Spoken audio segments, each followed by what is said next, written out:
Hi there.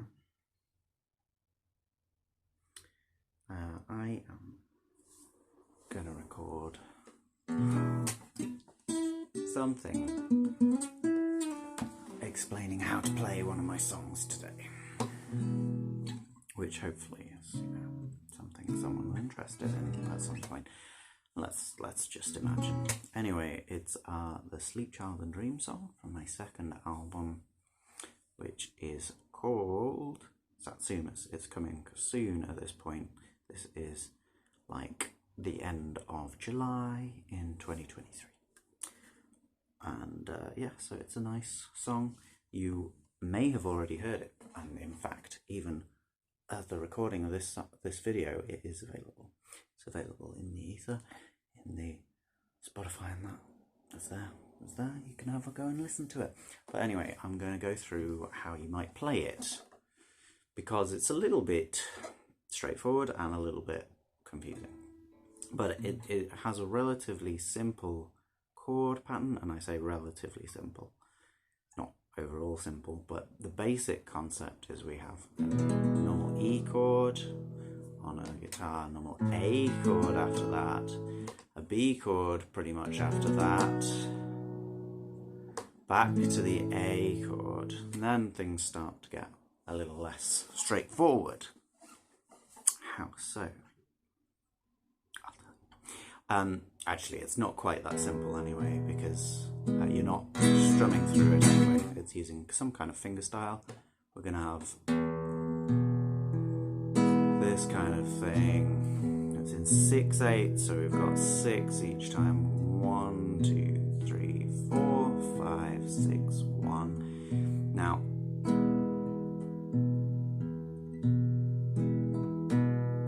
it doesn't really straightforward do any kind of pattern at any point during the song. It's doing improvisations. I never play it quite the same way each time. I think the one on the record goes something like, oh no, it doesn't.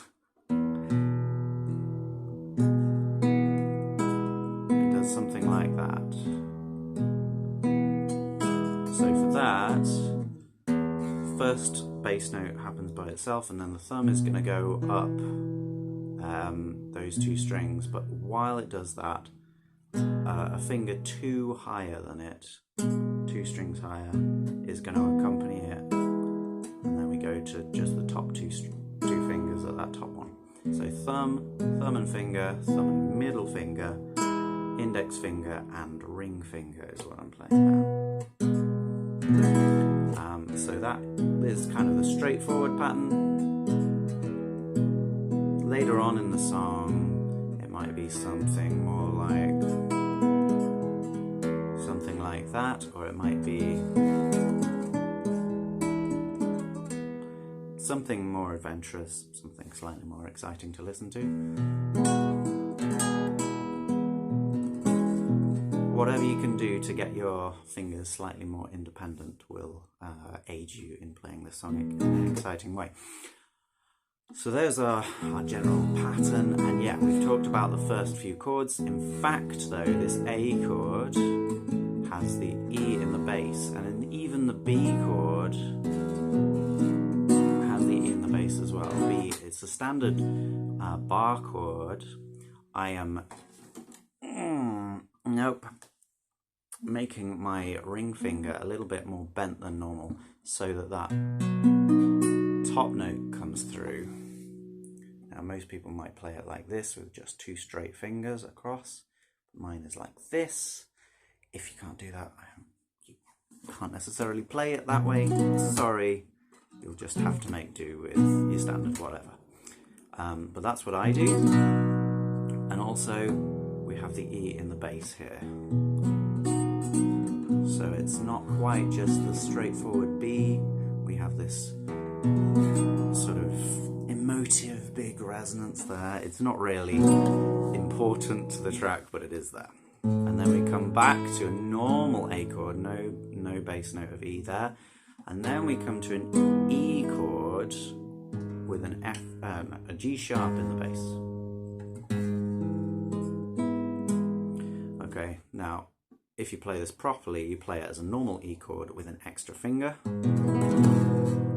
but that is a little difficult, so I just play it with 3 fingers, ignoring this one.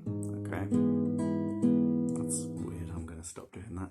Anyway, that's our 4th chord there. We then get to F sharp minor 7, pretty straightforward. I think then most of the time I do a B, it's kind of an A on B chord, but it's a B with those 2 notes and an A in the middle there. What might you call it normally? You'd probably call it B 9 sus 4, B11 maybe, no 3rd. But anyway, then I put an extra finger in the middle to go up like that, all while keeping the same kind of finger style going, never strumming these chords.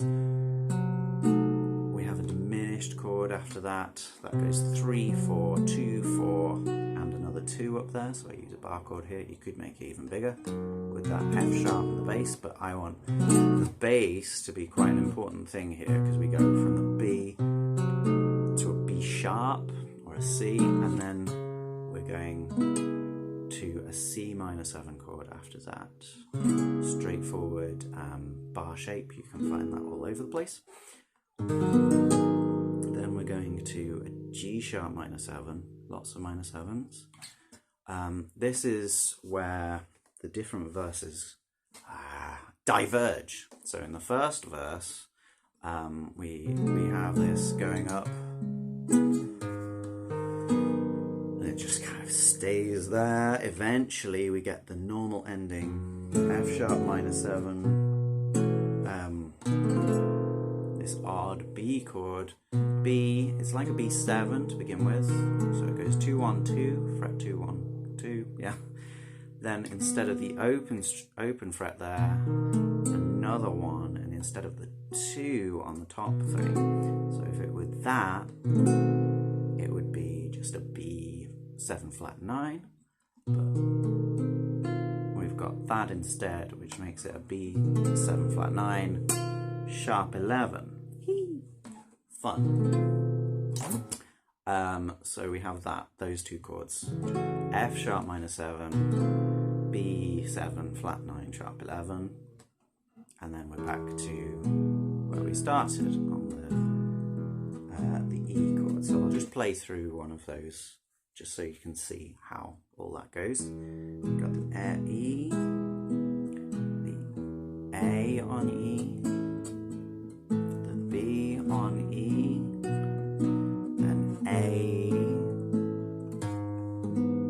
E on G sharp, F minor 7,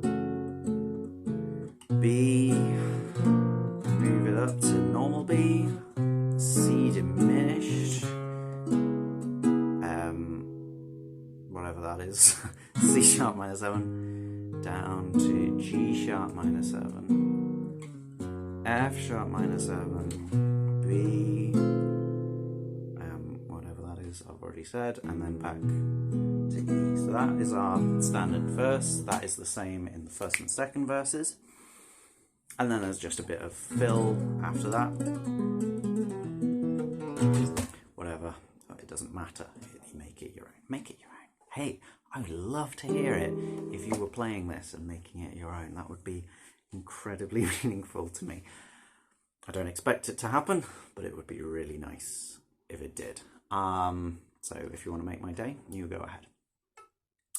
And yeah, so then we have 2 verses after that which have a slight change when we get to this G sharp. So we've built up to it with this B sharp diminished, C diminished, C sharp minor 7, G sharp minor 7, and then they go to an E7. It's almost like a key change, but because this is all happening within a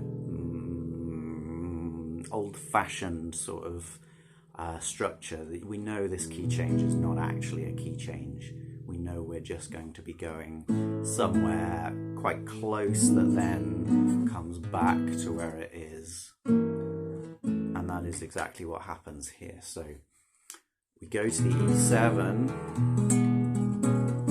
and then we're at A, then this chord 0-4-4-4-0, which is basically as if you've taken up the middle part of the B chord and left the two open strings. I'd probably call it a B on A, but it does also have that added 11th if it's a B chord, so B add 11 on A. It's kind of the opposite of this one. They're both sort of the opposite of each other. So we have that B on A. That then comes back to another E on G sharp, but I'd play this one slightly differently. So we've got the G sharp on the 4th fret, the E on the 2nd fret of the D string. We've got another note there, which I believe is a B. It is a B. And that's on the 4th fret of the G string, and then the E just on the 5th string there. Now, as I record this, I'm wondering exactly why I do that. Going from that, I think it's just voice leading. It's really, really nice. This goes up to there, this stays put. Good voice leading. This goes down, and then this A just falls down nicely to that G. So everything has its place to go to. If we were going to this one, it's not quite the same because we've got an added G sharp in there, so this F sharp sort of splits into two. And overall, we don't want it to be too bright. Generally, if you're doubling thirds, this is classic theory right here. If you're doubling the third of the chord, that G sharp in this E chord, then it's going to sound somewhat bright. And this song is sort of faux bright. It's sort of dealing with trying to be positive in the face of terrible things so that you don't upset your innocent spawn. So we have that E then on G sharp. That then comes down to one of two different variations of this diminished chord. G at the bass. The classic would just be a 2-3-2 on the D, G and B strings. I also just put my extra little finger up at the top there sometimes. And so that makes the transition between these two chords really simple. You just move down those two fingers. Doesn't look nice, but that is what's going on. And then back to where we picked up, where we left off even, with that F sharp minor 7 and the B. Okay, you understand? Good. I'll try and play through the whole thing now for you.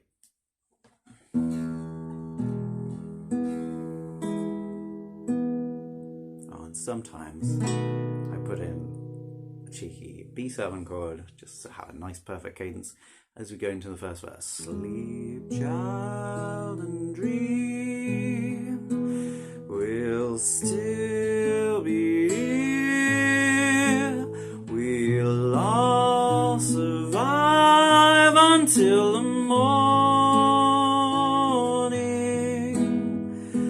Lay down your fears, wipe all your tears, remember we'll be here.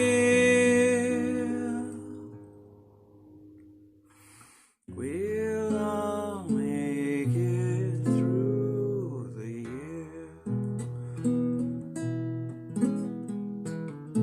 Sleep, child, and hope. As usual, I have gone straight to the third verse here. Don't do that in your versions. Sleep, child, and trust. Dust unto dust won't be the cry to which you're waking. There'll be no priest around here at least.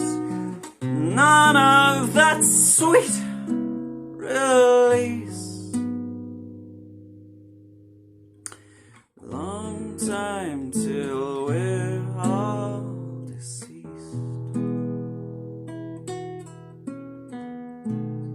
Sleep, child, and hope. Britain can cope with all the migrants that are leaving. We're sure without reasonable doubt, no chance the loudest shout might make them change their minds. They won't come back here for out. There is another thing in this next verse that I've forgotten to say. See if you can pick up on it. Sleep, child, believe there'll be reprieve for this resilient world we live in. We'll be alright. Remain in light. We'll never think to fight.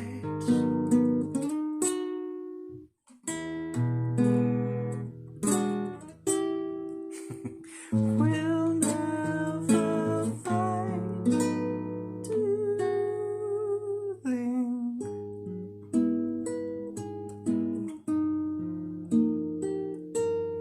We'll all make it through tonight. And that's just a little bit on the end.